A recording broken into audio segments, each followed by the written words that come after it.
Hello, vets. Rick Seaman here for Veterans TV Network. Today, we will be talking about PTSD. Now, most Americans, and certainly all of our military and veterans, are quite aware of PTSD, what it is, and where we're going with it as far as treatment in the United States today. Today's topic, we're going to turn it a little bit differently. We're not going to give you so much information on what it is, but on solutions.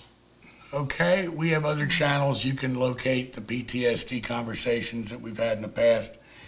Just put PTSD in your search box on the main channel guide, and you'll be fine.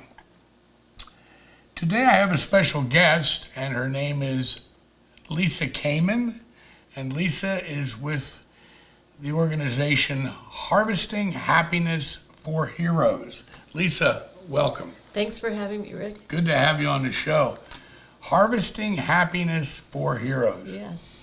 It's a little warm and fuzzy kind of title or kind of name, wouldn't you say? I'm glad you said that. It's true. And that's why we've kept the name, because it's a conversation starter. It certainly is. It really is, because happiness is a funny word.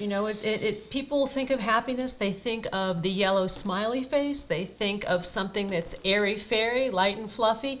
But when I ask you to replace the word happiness with well-being, peace, contentment, thriving, flourishing, and feeling good, it takes on a different meaning, doesn't it? Not quite. No, you're right. It's not the warm and fuzzy. It's more like practical feelings and emotions that you have. I was hoping you would include football on that list too, but I can. That's the sub list. That's the sub list. Yeah. All right. Yeah. Good, but no, I get it. I get it. So we've kept the name because it elicits response. It gets people engaged with what we do. It brings up a little skepticism, certainly in the veteran community. Usually people cross their arms and roll their eyes. Harvesting happiness. You want me to be happy after what I've been through? And the answer is yes, but happy in a different form, in a sustainable way, not in the kind of happiness that comes from getting drunk or getting high, but really from a place inside of calm and centeredness and self-mastery. And that's really the objective of what we do, is we help people find their way facing forward, as opposed to being limited by what went on in the past. Right. So, some of us are aware of what's going on, with VA counseling and the conventional, so to speak, ways of dealing with PTSD. We know at the VA there's a lot of pills being pushed and, Yes. and things like this. Where does your organization fit into this? We're an adjunct. We do not take the place of clinical psychological counseling or psychiatric counseling or psychopharmacology. We work with any modality that is out there. The idea of using positive psychology, which is our primary tool for healing combat trauma and helping warriors and their families regain their lives, is that we're proactive. We understand that bad things happened, that people are going through a hard time. There are challenges not only for the soldier, but for the spouse, for the children, for the families, and everybody is affected by the combat experience. No one is not affected in the family unit. So what we do at Harvesting Happiness for Heroes is give people the tools and resources to create a life moving forward. And that is identifying strengths, how to adapt those strengths from the military experience to the civilian life experience. All right. And we help people identify their goals, where they would like to go in life, and in general give them those tools to then create an action plan to make them happen. Sounds good. Now, do you have any tracking mechanisms or any idea of how successful your type of approach is? Yes, when I first started this program, I realized I needed to track veterans. So I administer the Oxford Wellbeing Test, which is a standardized, very simple, self-graded test at the beginning of a Harvesting Happiness for Heroes 12-week module. And what we have found is that after 12 weeks, the veterans were reporting 25% increase in their well-being scores, which was a wonderful surprise the first time. And then when it started happening over and over again, we realized we were on to something. That what this programming was doing was also helping vets gain greater self-esteem, to reclaim their self-esteem and start feeling better about themselves, start doing things on a daily basis to take care of themselves and their families. Right. Do you ever run into situations where the veterans might be reluctant? You know, maybe they've been to the VA and they're not too happy with that process, and then someone suggests, you know, a community-based organization, you know, like yourselves, and they go, oh, you know, here we go again. Do you ever get that? Oftentimes I do. Oftentimes the spouse will be the one that will refer the vet to come into this kind of programming, and they will do the programming together, and the vet will generally be pleasantly surprised. You know, as long as they're willing to have an open mind and come into the program and say, well, maybe I can learn something here, we usually can prove that what we're able to offer and what they're able to achieve, because really the vet's doing the work. We're giving the tools, we're giving the strategies, but the veteran has to take ownership and be part of his or her own healing process. Right. So, decompression. Now that's something that they say is going on in the military, whether it's going on enough or in a you know, successful manner, who's to say? What are your feelings on decompression, and once a soldier exits, do you feel like it might already be too late? Like, why couldn't we get this discussion started when he was coming out, like the last 30 days or 60 days? What are your feelings on that? Well, it's essential. The decompression process is essential, and it's something that is not happening on a regular basis within the U.S. military. In other militaries, it is. It is customary, but not in ours. And it is important that the warrior, the soldier, go through a period where there is no responsibility other than to take care of him or herself and kind of get their sea legs, you know, underneath them. Right, which makes total sense. So, you know, we can only stress that decompression really gets a little more attention. I mean, I've had conversations with Bob Filner about it, Congressman Filner, and he agrees. He calls it D-boot camp. But that's talking about it. You know, we need results, and have you ever considered trying to move your type of program back across the line into the coming out of the military where you're actually working on? I have, and I would love to. The question is opportunity and the resources, because running a decompression camp, as you know, is expensive. You know, and our military is tapped in terms of resources for the soldiers coming out. They're happy to spend it for everybody going in, but coming out is a little bit different story, as well as our VA cannot support all of what is necessary to help heal these men and women as they return home. And that's why organizations such as ours, and there are many of them out there, are essential. That it needs to be, you know, from the ground up, it needs to be within the communities that help take care of these people. Right. But like, for instance, if I'm General Motors and you come to me and you say, listen, I make fuel injection, and I have a sponsor, a donor, who pays for all my R&D and my manufacturing and everything. I'd like to come into your plant and make all your fuel injection for you for no cost. If I was GM and I didn't let you in, I'd be out of my mind, right? I mean, once you've proven, you know, once we give you a little road test and shake you down. So why can't we look at community-based organizations with private funding and slide them under the line on the military side, coming out, de-boot camp, decompression? If the federal budget can't take care of it the way they should. Absolutely. I mean, it is the way to go. It is the way that we're going with our programming. We have to be underwritten by private corporate support, Sure. as well as through the grant process, because we can't do it alone. We're small. We're a small organization Right. with big plans, big ideas, and the ability to affect large change.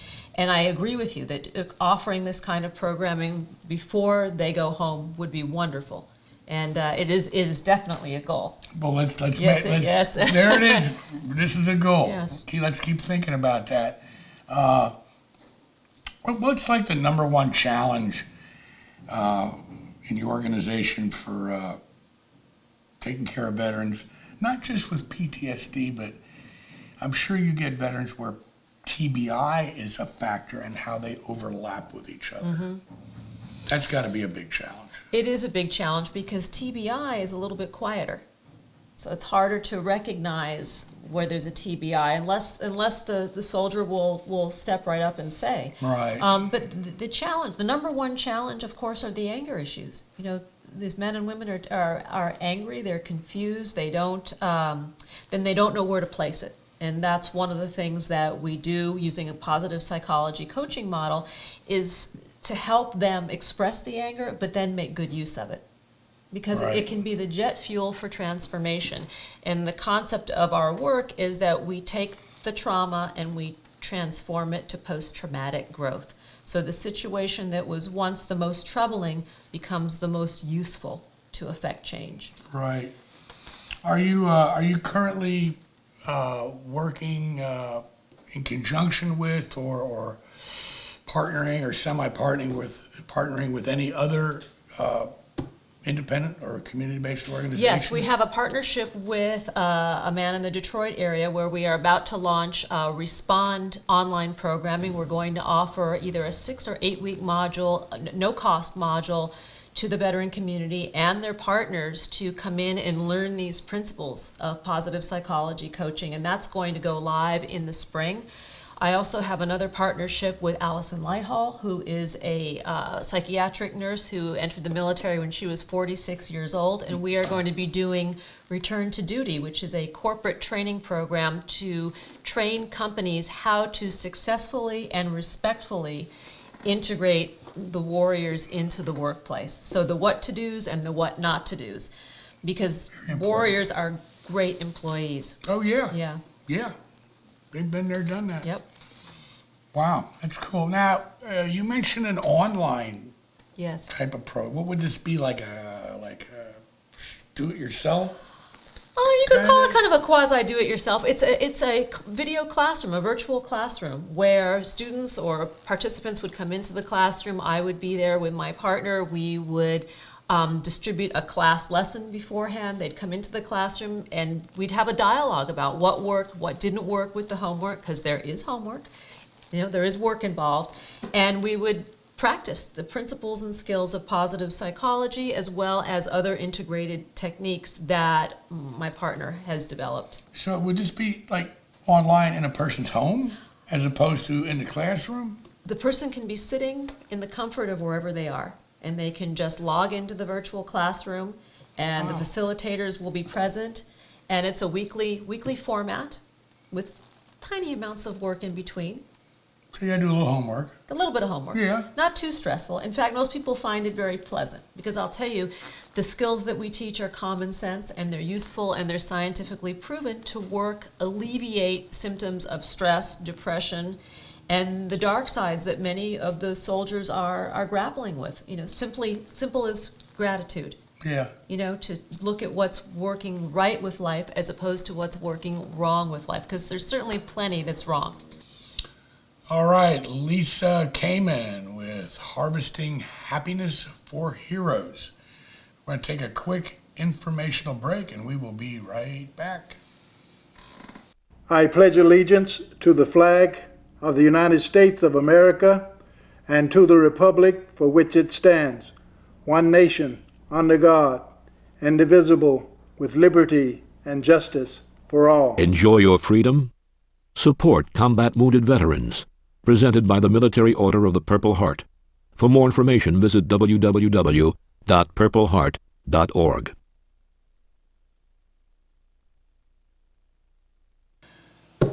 Lisa Kamen, Harvesting Happiness for Heroes. Let's get you this website. It's it's I'm reading it off the back of this really cool hat here, and it's right here. So it's HH4, the word heroes.org, and of course it's up here on our backdrop. All right, cool hat, Lisa. Thanks for bringing. She brought a bunch of these in for everybody. Yeah, very cool hat. So we got the website, and let's take a look at it. Not just people seeking this kind of service, but also families, veteran families, Yes. and corporations. Please take a look. This is a community-based organization getting a lot done. And I mean getting a lot done that the government's not able to get done. So we need your help too, guys. So take a look, please. So, Lisa, I really, I appreciate and I'm impressed by the work you're doing. Thank you. You sound like a real pro and you know what you're talking about. Now, if I go to the site and I want to come to a workshop or get involved, and and of course you're going to have the online thing going here in Yes. the near future, all this stuff. But okay, let's say I live in Louisville, Kentucky. What do I do?